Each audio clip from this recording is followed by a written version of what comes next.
ಜೈ ಜಿನೇಂದ್ರ ವೀಕ್ಷಕರೇ, ಶ್ರೀ ಕ್ಷೇತ್ರ ಶ್ರವಣಬೆಳಗೊಳದಲ್ಲಿ ನಡೆದ ದಶಲಕ್ಷಣ ಮಹಾಪರ್ವದ ನಿಮಿತ್ತ ಬಂಡಾರಿ ಹುಳ್ಳನಿಂದ ನಿರ್ಮಿತ ಭವ್ಯ ಚೂಡಾಮಣಿ ಜಿನಮಂದಿರದಲ್ಲಿ 24 ತೀರ್ಥಂಕರರಿಗೆ ಏಕಕಾಲದಲ್ಲಿ ನಡೆದ ಕಲ್ಪದ್ರುಮ ಮಹಾಭಿಷೇಕ ಪೂಜೆಯ ಮುಂದುವರೆದ ಮತ್ತೊಂದು ಮಹಾಪೂಜೆ ಬಹುಜನರ ಅಪೇಕ್ಷೆಯ ಮೇರೆಗೆ ತಂದಿದ್ದೇವೆ. ಅಲ್ಲದೆ ದಶಲಕ್ಷಣ ಮಹಾಪರ್ವದ ಸಮಾರೋಪವನ್ನು ಸಹಸ್ರಕೂಟ ಜಿನಬಿಂಬ ಅಭಿಷೇಕದೊಂದಿಗೆ ನೆರವೇರಿಸಲಾಗಿದ್ದು, ಆ ಸುಂದರ ದೃಶ್ಯಾವಳಿಗಳನ್ನು ಕೂಡ ಕಣ್ತುಂಬಿಕೊಳ್ಳಲಿದ್ದೀರಿ.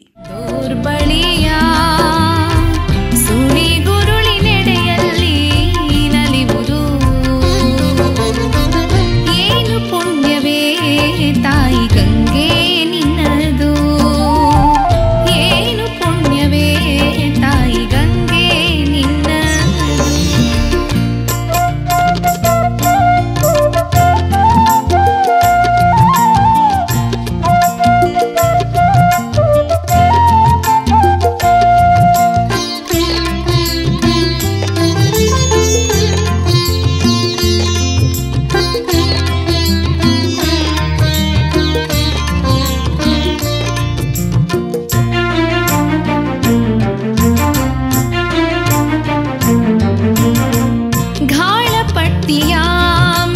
ನೆಲೆಯಾಗಿ ಹೊಳೆದು ನಾಸಿಕದ ಮುತ್ತಾಗಿ ಕಣ್ಮಲರ ಹನಿಯಾಗಿ ಕರ್ಣಧಾರೆಯಲ್ಲೆರಡು ಕಿರಣ ರೇಖೆ ಆಗಿ ತುಂಬುಗೆನ್ನೆಯ ಕಳೆ ಕಳೆಯಾಗಿ ಬಾಗಿ ತುಟಿಯಲರಳಿದ ಮಂದಹಾಸದಿಂಹಿಕ್ಕಿ ಕೊರಳ ಶಂಖದಿ ಸುತ್ತಿ ಹೊಳೆ ಹೊಳೆದು ಕೊರಳ ಶಂಖದಿ ಸುತ್ತಿ ಹೊಳೆ ಹೊಳೆದು. ಏನು ಪುಣ್ಯವೇ ತಾಯಿ ಗಂಗೆ ನಿನ್ನದು, ಏನು ಪುಣ್ಯವೇ ತಾಯಿ ಗಂಗೆ ನಿನ್ನದು.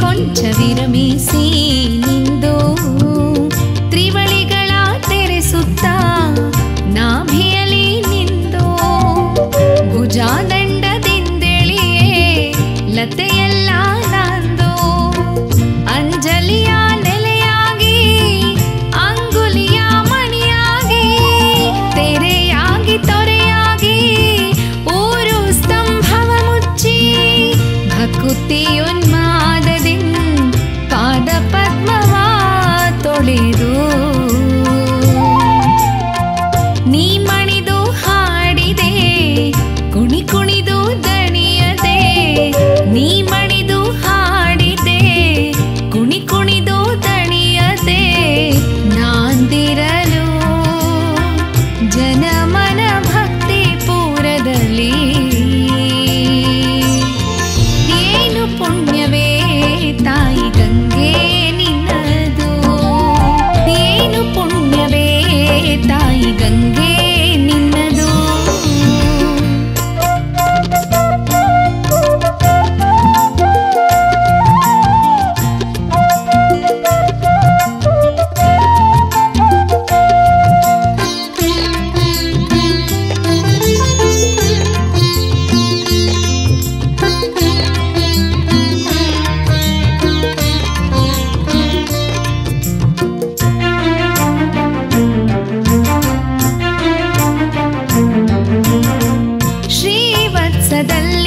ಕೊಂಚ ವಿರಮಿಸಿ ನಿಂದು ತ್ರಿವಳಿಗಳ ತೆರೆಸುತ್ತಾ ನಾಭಿಯಲಿ ನಿಂದು ಭುಜಾದಂಡದಿಂದೆಳಿಯೇ ಲತೆಯೆಲ್ಲ ನಂದು ಅಂಜಲಿಯ ನೆಲೆಯಾಗಿ ಅಂಗುಲಿಯ ಮಣಿಯಾಗಿ ತೆರೆಯಾಗಿ ತೊರೆಯಾಗಿ ಊರು ಸ್ತಂಭವ ಮುಚ್ಚಿ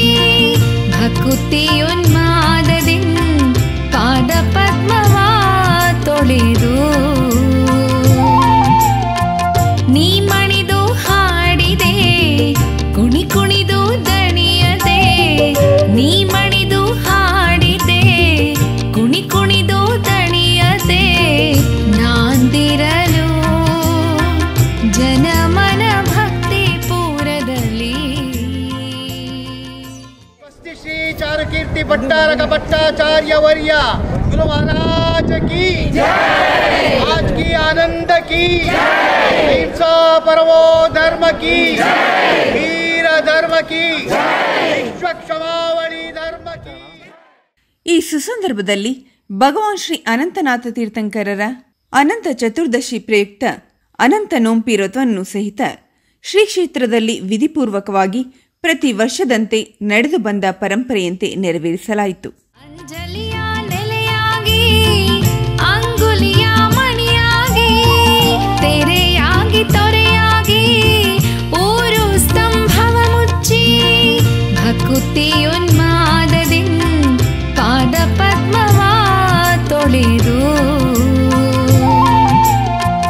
ನೀ ಮಣಿದು ಹಾಡಿದೆ ಕುಣಿ ಕುಣಿದು ದಣಿಯದೆ ನೀ ಮಣಿದು ಹಾಡಿದೆ ಕುಣಿ ಕುಣಿದು ದಣಿಯದೆ ನಾಂದಿರಲು ಜನಮನ ಭಕ್ತಿ ಪೂರದಲ್ಲಿ.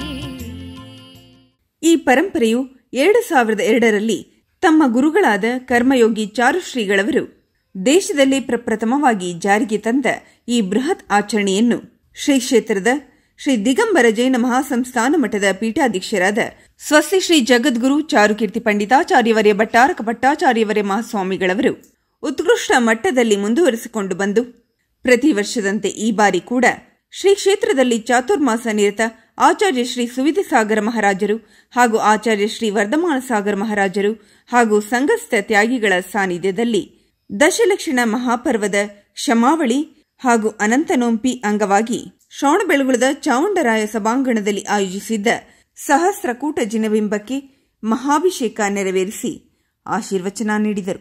ಈ ಸುಂದರ ದೃಶ್ಯಾವಳಿಗಳನ್ನು ನಿಮ್ಮ ಮುಂದೆ ಇಡಲು ಅವಕಾಶ ಕಲ್ಪಿಸಿಕೊಟ್ಟ ಶ್ರೀಗಳವರಿಗೆ ಅನಂತಾನಂತ ಭಕ್ತಿಪೂರ್ವಕ ನಮನಗಳನ್ನು ಸಲ್ಲಿಸುತ್ತಿದ್ದೇವೆ.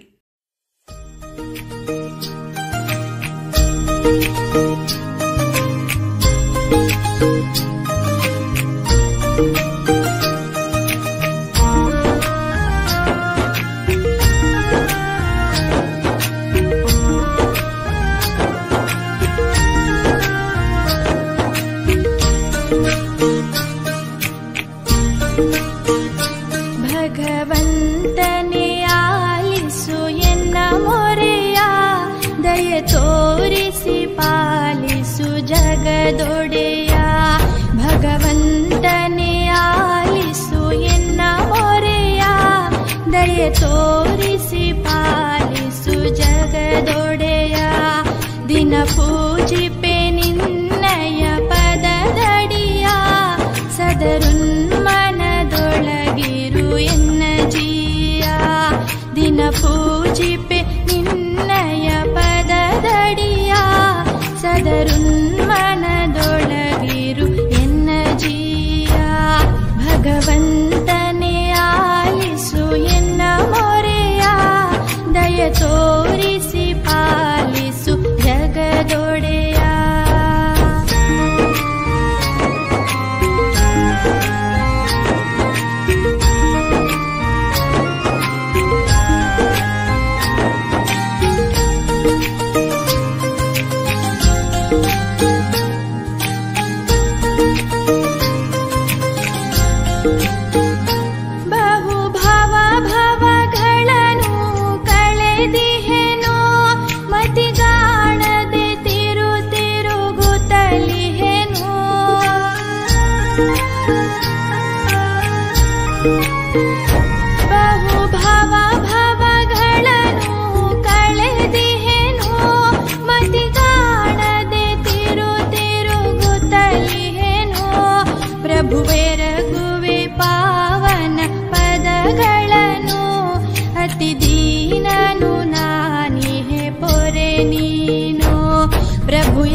ಅನವರತವು ಎನ್ನ ಮನದಲ್ಲಿ ನೆಲೆಸು, ಬಹು ಕಾಡುವ ಕರ್ಮಗಳನ್ನು ಬಿಡಿಸು.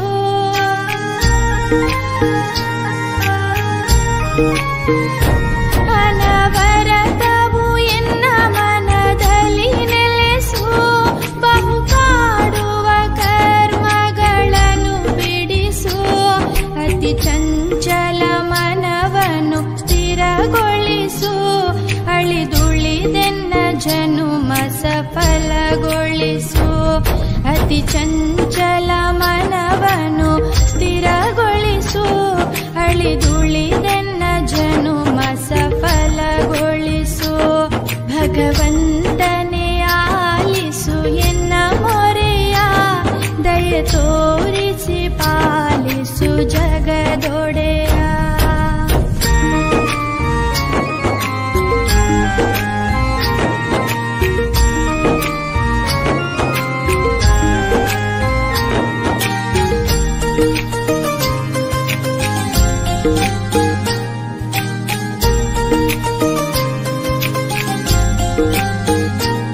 ಜಗದಾಟದ ನಡುವಲ್ಲಿ ಸಿಲುಕಿಹೆನು, ತರತರಹದ ದುಃಖದಿ ಮುಳುಗಿಹೆನು.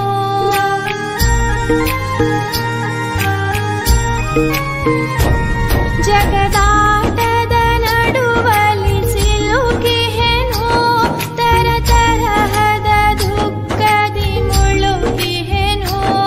ಇನ್ನು ಸಲಹೆನ್ನ ಗುರುವೇ ಬಳಲಿಹೆನು, ಅನುಗಾಲವು ಎನ್ನೊಳಗಿರು ನೀನು.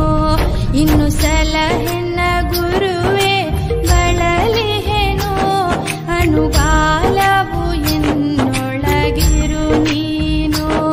ಭಗವಂತನೇ ಆಲಿಸು ಎನ್ನ ಮೊರೆಯ, ದಯ ತೋರಿಸಿ ಪಾಲಿಸು ಜಗದೊಡೆಯ.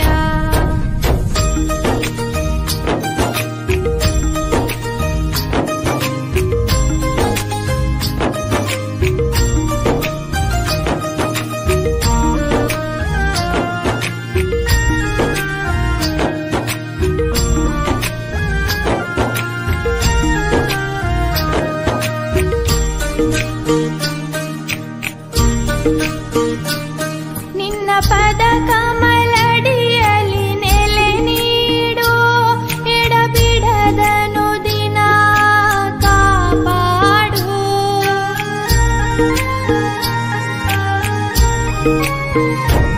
ನಿನ್ನ ಪದ ಕಮಲಡಿಯಲ್ಲಿ ನೆಲೆ ನೀಡು, ಎಡಬಿಡದನು ದಿನ ಕಾಪಾಡು. ಎನ್ನ ಮನ ಮಂದಿರಕ್ಕೆ ದಯ ಮಾಡು, ಪ್ರತಿಗಳಿಗೆಯು ನಿನ್ನ ಗುಣನಿಧಿ ನೀಡು.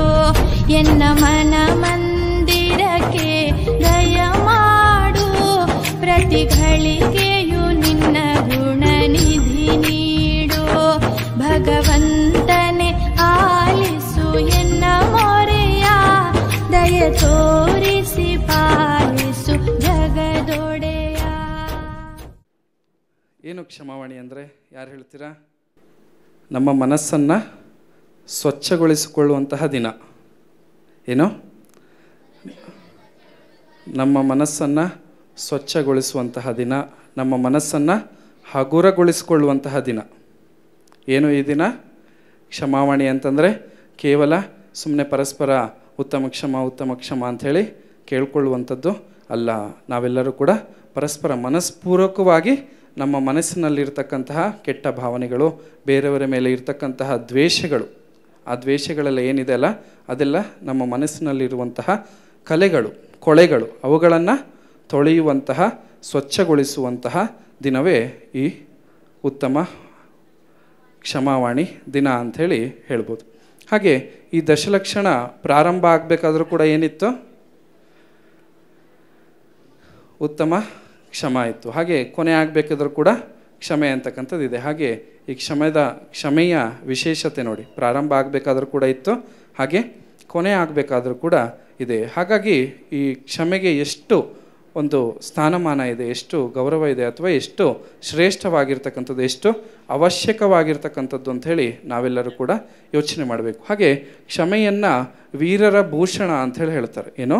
ಕ್ಷಮ ವೀರಸ್ಯ ಭೂಷಣಂ ಅಂತ ಹೇಳಿರ್ತಾರೆ. ಕ್ಷಮೆ ಅಂತಕ್ಕಂಥದ್ದು ಯಾರೋ ಕೈಲಾಗದಿದ್ದವನು ಕೇಳುವಂಥದ್ದಲ್ಲ. ಕ್ಷಮೆ ಕೇಳದ ಅಂದ ತಕ್ಷಣ ಅವನು ಡರ್ಪೋಕ್, ಅವನಿಗೆ ಏನು ಅವನ ಎದುರಿಗೆ ಫೈಟಿಂಗ್ ಮಾಡೋದಕ್ಕಾಗೋದಿಲ್ಲ, ಅವನ ಎದುರಿಗೆ ಜಗಳ ಆಡೋಕ್ಕಾಗೋದಿಲ್ಲ ಅಂಥೇಳಿ ಕ್ಷಮೆ ಕೇಳೋದಲ್ಲ ಅಲ್ವಾ? ನಿಜವಾಗ್ಲೂ ಕ್ಷಮೆ ಕೇಳೋದು ಯಾಕಾಗಿ? ನಮ್ಮ ಮನಸ್ಸನ್ನು ಸ್ವಚ್ಛಗೊಳಿಸಿಕೊಳ್ಳೋದಕ್ಕಾಗಿ.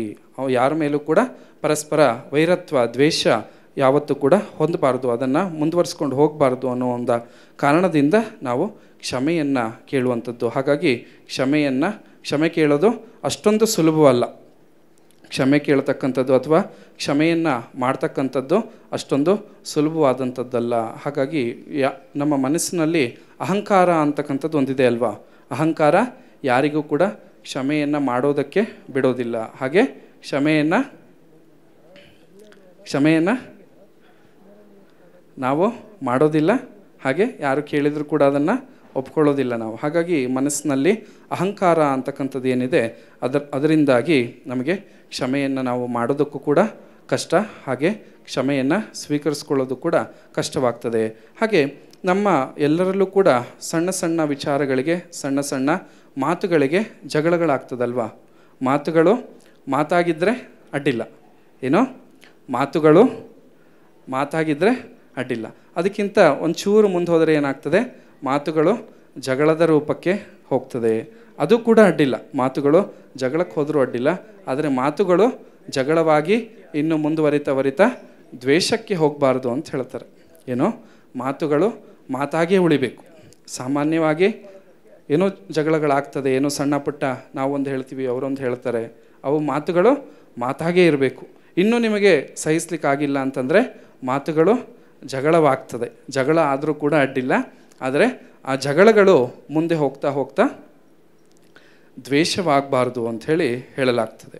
ಹಾಗಾಗಿ ನಾವು ಯಾವಾಗಲೂ ಕೂಡ ಕ್ಷಮಾಭಾವನೆಯನ್ನು ಧಾರಣೆ ಮಾಡಿಕೊಂಡಿರಬೇಕು, ಯಾವಾಗಲೂ ಕೂಡ ಸಮಾಧಾನವಾಗಿ ಇರಬೇಕು ಅಂಥೇಳಿ ಹೇಳಲಾಗ್ತದೆ. ತ್ಯಾಗ, ಹೊಟ್ಟಿ ಕಿಚ್ಚಿನ ಭಾವನೆಯನ್ನು ಮನುಷ್ಯನಲ್ಲಿ ತರಬೇಡಿ, ಏಕೆಂದರೆ ಮಾತ್ಸರ್ಯದಿಂದ ರಹಿತವಾಗಿರುವುದು ಧರ್ಮಾಚರಣೆ ಒಂದು ಅಂಗವಾಗಿದೆ. ಮಾತ್ಸರ್ಯ ಮಾಡಬಾರ್ದು. ಯಾರಿಗಾರು ಹೊಟ್ಟಿ ಕಿಚ್ಚು ಅಂತಂದರೆ ಅವ್ರು ಒಳ್ಳೆ ಕೆಲಸ ಮಾಡೋಕ್ಕೆ ಹೋದ್ರೆ ಅವ್ರನ್ನ ಕಾಲು ಹಿಡಿದು ಜಗ್ಗೋದು, ಅವ್ರಿಗೆ ಈರ್ಷ್ಯಾಭಾವದಿಂದ ಮಾಡೋದು, ಇದು ಬಹಳ ಕರ್ಮ ಬಂದು ಆಗ್ತಾಯಿದೆ. ಅದಕ್ಕೆ ಯಾರಾದರೂ ಇದನ್ನು ಮಾಡಬಾರ್ದು. ಎಲ್ಲ ಪ್ರಕಾರದ ಅಸೂಯೆ ಇಲ್ಲಿರುವಂಥ ಸ್ವಭಾವಕ್ಕೆ ಸಮಾನವಾದ ಬೇರೆ ಯಾವುದೂ ವರದಾನವಿಲ್ಲ. ಅವರಿಗೆ ಯಾವುದೂ ಕೂಡ ಅಸಹ್ಯತನ ಮಾಡಬಾರ್ದು. ಹೊಟ್ಟೆ ಕಿಚ್ಚು ಅಂತಂದರೆ ಅವ್ರು ನೋಡಿ ಹೊಟ್ಟೆ ಉರ್ಕೊಳ್ಳೋದು ಅಂತಾರೆ ನಿಮ್ಮ ಭಾಷೆದೊಳಗೆ, ಅದನ್ನು ಮಾಡಬಾರ್ದು. ಯಾವ ಮನುಷ್ಯನ ಧನ ಧರ್ಮದ ಪರಿವೆಯನ್ನು ಮಾಡೋದಿಲ್ಲವೋ ಅವನು ತನ್ನ ನೆರೆಹೊರ ಏಳಿಗೆಯನ್ನು ಕಂಡು ಸಂತೋಷದ ಹೊಟ್ಟೆ ಕಿಚ್ಚು ಪಡುತ್ತಾನೆ. ನಾವು ಬಿಸ್ನೆಸ್ ಮಾಡ್ತಿರ್ತಾನ, ಖೇತಿ ಮಾಡ್ತಿರ್ತಾನ, ಅಡಿಕೆ ವ್ಯಾಪಾರ ಮಾಡ್ತಿರ್ತಾನ, ತೆಂಗಿನಕಾಯಿ ವ್ಯಾಪಾರ ಮಾಡ್ತಿರ್ತಾನ, ಏಲಕ್ಕಿ ವ್ಯಾಪಾರ ಮಾಡ್ತಿರ್ತಾನ. ಅವ್ರು ನೋಡಿ ಹೊಟ್ಟೆ ಕಿಚ್ಚು ಪಡಬಾರ್ದು. ಅದಕ್ಕೆ ಮಾತ್ಸರ್ಯ ಭಾವನೆ ಅಂತಾರೆ. ಇದು ಬಹಳ 100ಕ್ಕೆ 190% ಮಾಡ್ತಾ ಇರ್ತಾರೆ. ಇದನ್ನು ಮಾಡಬಾರ್ದು.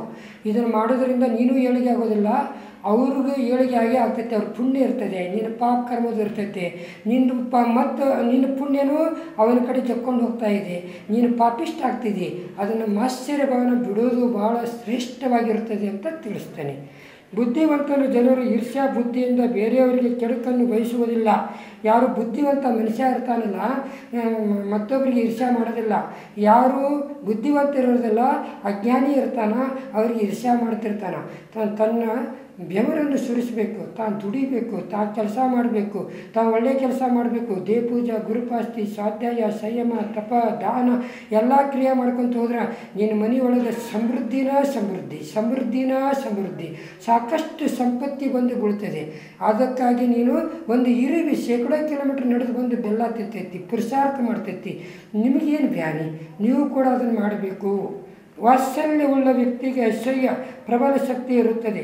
ಶತ್ರು ಅವನನ್ನು ಕ್ಷಮಿಸಿದರೂ ಅವನು ಅದರ ಸರ್ವನಾಶವನ್ನೇ ಮಾಡುತ್ತಾನೆ. ಅದಕ್ಕೆ ಏನು ಹೇಳ್ತಾರೆ ಅಂದ್ರೆ ವಾತ್ಸಲ್ಯ ಇರಬೇಕು.